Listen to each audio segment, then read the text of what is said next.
大家好，最近比亚迪推出了最新一代，也就是第5代 DM 技术的混动汽车。这款秦 L DM-i 的车，官方给出的数据是续航2100公里。看到这个数字时，我想大家第一反应几乎都是不可能，绝对不可能。但已经有不少人专门为此试驾过了。有2个人从西安出发，一直开到长春。这2个人开这辆秦 L 满电满油，竟然跑了2409.5公里。即使这样，还有不少网友表示不相信。这也完全正常，因为这个数字太逆天了，有点突破物理规则了。如果不是我亲眼所见，也很难相信这个数字，但貌似这是真的。国外很多人同样表示不可能。美国一趟播客节目中，有一位嘉宾是这样描述比亚迪以及中国汽车的。他说中国汽车之所以廉价，是因为中国人的收入极低，使用童工以及中国理工人才根本不行，不如美国等等等等。这是一档关于美国政府对中国电动车征收100%惩罚性关税的节目。主持人说，比亚迪最便宜的电动车为9700美元，即使加上100%的关税，在美国也才19400美元，仍旧很有竞争力。节目中还有对马斯克的采访，马斯克说他反对征收任何关税，不管是对中国电动车还是燃油车。马斯克说中国汽车制造最具竞争力。 So I'm in favor of no tariffs and no incentives for electric vehicles or for oil and gas. 好，我们来看看这位奇葩的嘉宾是怎么说的。Trump took it from 2.5% on China to what? 25%. I said 23. Do you know what Biden just did? Put Biden, China tariffs 100%. 100% tariff rate on EVs will protect American manufacturers from China's unfair trade practices. So this is China's BYD car. Okay, this is what they build. Okay, Rob, can you go to cheapest BYD car price? Look at this, $9,700. What? Yes. The Seagull. Its starting price is $9,700. They're nearly 4 times cheaper than us. Even 100%. It's still, If they put 100% tariff, these cars are coming here and they're going to sell it for $19,400. Chinese automakers were the most competitive and will have significant success outside of China. because they'll work for nothing in China. They get child labor. They got no labor laws. It's just cheaper in China. The reality is we're better at services. We're better at technology, better at STEM, science, tech, engineering, math. And let the people that will work for cheap, whether it's China, whether it's Mexico, whether it's India, whether it's certain parts of Southeast Asia, work for basically nothing. 对于这位奇葩嘉宾如此无知的言论，到底美国网友或者说英语的网友是怎么看的呢？我们来看几条网友评论。第一条评论：美国人对中国知之甚少，却对新疆了如指掌。下一条评论：美国人喜欢穆斯林，但不喜欢巴勒斯坦人。下一条评论：如果中国人能做到既便宜质量又好，那他们就比你强。播客的嘉宾都是些妄想狂。下一条评论：我无意中看到这个讨论视频，首先很震惊，还有这么多美国人对中国一无所知，对中国的印象还停留在上世纪60年代。真心希望美国人能有时间飞到中国，哪怕只有2-3天时间。你不需要去北京、上海、广州等知名城市，你可以在中国地图上随便选一个地方，到了那里，我相信你的眼睛不会欺骗你，你的所见所闻会颠覆你的认知，你会震惊地发现中国比你所知道的还要先进。美国人一直认为自己的国家是世界上最先进的国家，我非常遗憾地说，与今天的中国相比，美国就像一个第3世界国家。下一条评论：这帮自以为聪明的人让我哭笑不得，他们对中国的分析表明了30年前的无知，如今依然如此。那个人说中国便宜是因为他们使用童工，他一定是在哈佛接受的教育，这就解释了为什么美国现在完蛋了。下一条评论：不，比亚迪便宜并不是因为他们的工人都是孩子，这纯属捏造。他们之所以便宜，是因为他们是世界上垂直一体化程度最高的公司。也就是说，他们几乎90%的零部件都是自己生产的，而且他们的大部分流程都是自动化的。下一条评论，那位说我们美国人比中国更擅长理工科的家伙，根本不知道自己在说什么。过去20年里，他根本没有关注过中国，完全丢人现眼。下一条评论，童工，这是我在中国听到的最愚蠢的说法。我们称之为 AI Automate， 人工智能自动化。下一条评论，哇，我活了46年，第一次听说美国人的数学比中国人好。下一条评论，过去1年我一直在中国，在路上看到的电动车数量惊人，看到大塞车却听不到汽车的噪音，也闻不到汽油味儿，这种感觉很奇怪，但也很好。公交车、小型摩托车和汽车都是电动车。我与当地人交谈，他们说过去几年空气也变得更好了。我真希望回到加拿大后能以这样的价格买到这样的汽车，但他们绝不会允许的。下条评论，我退休到了泰国，这里到处都是比亚迪汽车，路上、展厅里、广告牌上、电视广告中，到处都有比亚迪的身影。此外，大多数加油站至少有2个电动汽车充电站，你只需要建立一个账户，然后用2维码和手机扫描支付充电费用就行了。美国擅长武器、创意、电子游戏和色情，但绝对不擅长理工科。下条评论，比亚迪刚刚发布了一款新型混合动力汽车，一箱油能跑2100公里，其他汽车制造商完蛋了。下一条评论，如今中国的汽车都是机器人制造的，别再说什么廉价劳动力了。下一条评论，比亚迪的最新记录是在加满65升汽油的情况下，其混合动力汽车可行驶约2500公里。尽管要缴纳100%的关税，但这样的续航里程还是会吸引很多买家，因为它在中国市场的售价约为14000美元。有了这样的续航里程，这意味着我每天开车到20英里外的地方上班，往返40英里，大约2个月只需要加1次油。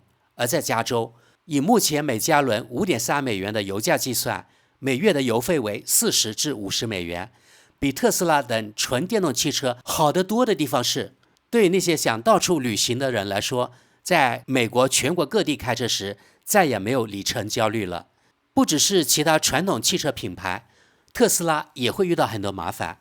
当同样的技术应用到卡车、SUV 等其他类型的汽车上时，它将彻底改变整个汽车行业。我猜，包括俄罗斯在内的中东石油阿拉伯国家会感到恐慌，因为这意味着未来石油消耗量将大幅下降。比亚迪加油！如果有一天比亚迪在美国销售，我会买一辆的。下一条评论，我觉得整个播客团队都应该去中国游学，而不是坐在德克萨斯州可爱的小板凳上。下条评论，根据那位嘉宾的说法，美国在理工科领域领先于中国，他一定落伍了20年。中国在理工科方面远远领先于美国。中国每年至少培养150万名理工科工程师，而美国只有10万名。下一条评论，中国工人不会白干的，他们的时薪是东南亚最高的，曾经是越南的5倍。中国的新工厂都是机器人，几乎没有工人。他们拥有电动汽车所有必要技术中的最好的技术，包括电池、软件控制、芯片等，这是最重要的因素，没有之一。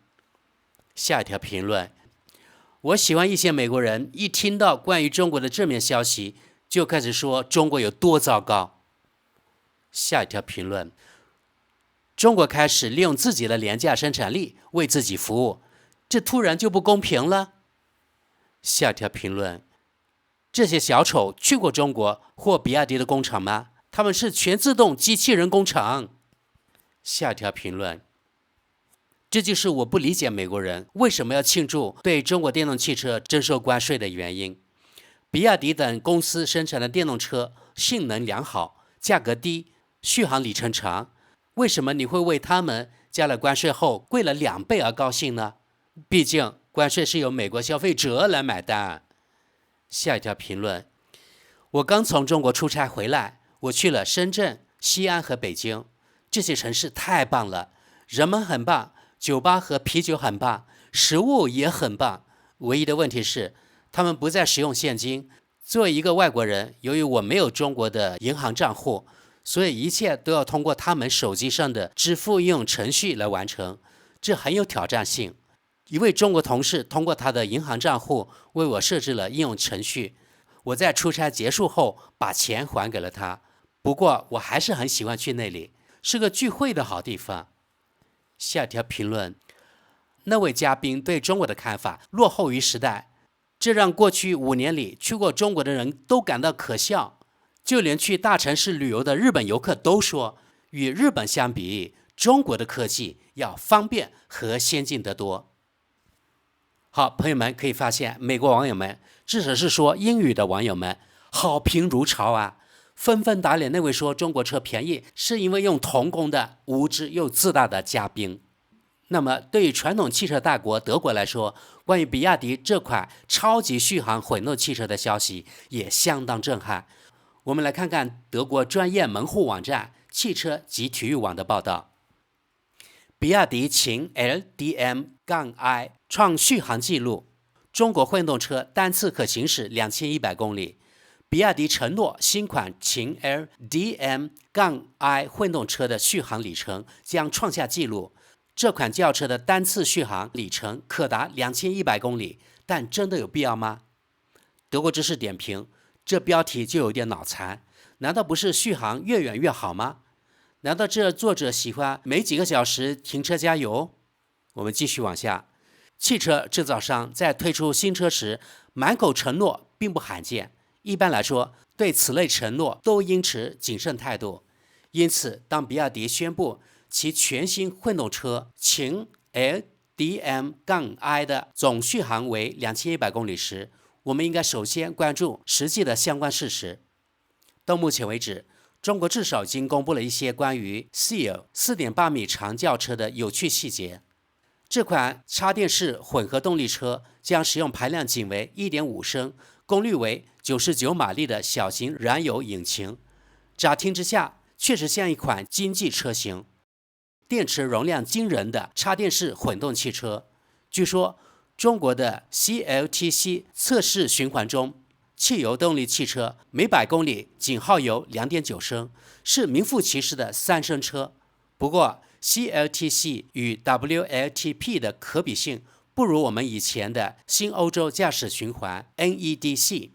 从纸面上看，欧洲已经有使用这一标准的3升汽车。在实际驾驶中，这些数字可能会大打折扣。不过如果在后部安装一个标准的50升油箱，即使平均耗油量为4升，中国混合动力车的续航里程也能达到1250公里。据比亚迪称，此外纯电里程还有120公里左右。由于电池容量为 15.8 千瓦时，这个数字听起来更实际一些。好，德国知识点评，刚才这2个段落显示出，即使是德国专业人士，他们也并不相信中国人真能造出综合续航达到2100公里的混动汽车。可能他们认为德国人都造不出来，那中国人肯定也做不到，否则上面就不会说欧洲已经有了3升汽车，以及理论上说中国的混动汽车续航可以达到1250公里加120公里，大约1370公里。至此，我们得出这样的结论：德国人比较自大，高估自己，低估中国人。后果呢，对德国人来说是比较可悲的。我们继续往下。这款车在中国的超低价格，不过实际的纯电续航里程也可能接近100公里。顺便提一下，电动车电机的最大输出功率可能为160千瓦，也就是217马力。因此，比亚迪秦 LDM-i 更像是一款轻松的长途巡航车，而非运动型轿车。至于未来是否也能在欧洲高速公路上行驶，我们拭目以待。在中国，这款新的比亚迪插电式混动汽车不久将成为特价车之一，基础款售价约为13000欧元。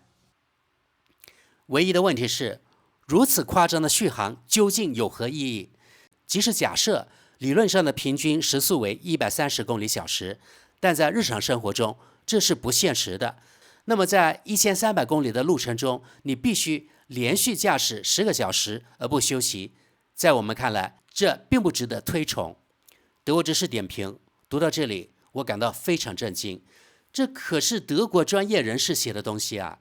但作者貌似不懂得续航的意思，他认为，比如说续航1300公里，等于司机要一刻不停地开车，直到开到1300公里为止才能停下来。这也太可笑了吧？难道德国的工程师就这水平吗？我觉得我能完全理解这段德语，他就是这么说的。总结，比亚迪推出的秦 LDM-i 是一款新型插电式混动轿车，该车在中国的售价为13000欧元起，满油满电可续航2100公里。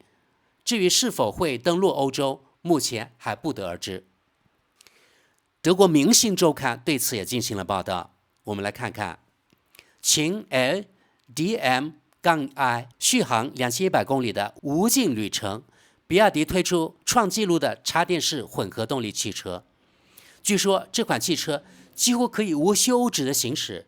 如果中国汽车制造商比亚迪能兑现其对秦 LDM-i 的所有承诺，那么它就可以在不加油的情况下，从德国最北部的弗伦斯堡开到意大利的那不勒斯，从弗伦斯堡到那不勒斯单程就需要21个小时。如果是普通汽车，至少要停一次，但实际上要停更多次。这不仅是因为膀胱最终会憋不住，还因为一箱油通常不足以行驶2100公里的路程。虽然比亚迪目前还无法解决膀胱憋不住的问题，但将来你不休息就无法开完一段路程的情况，可能不再是汽车的过错了。小引擎长续航。据 Car News China 报道，中国汽车巨头比亚迪最近推出了秦 LDM-i。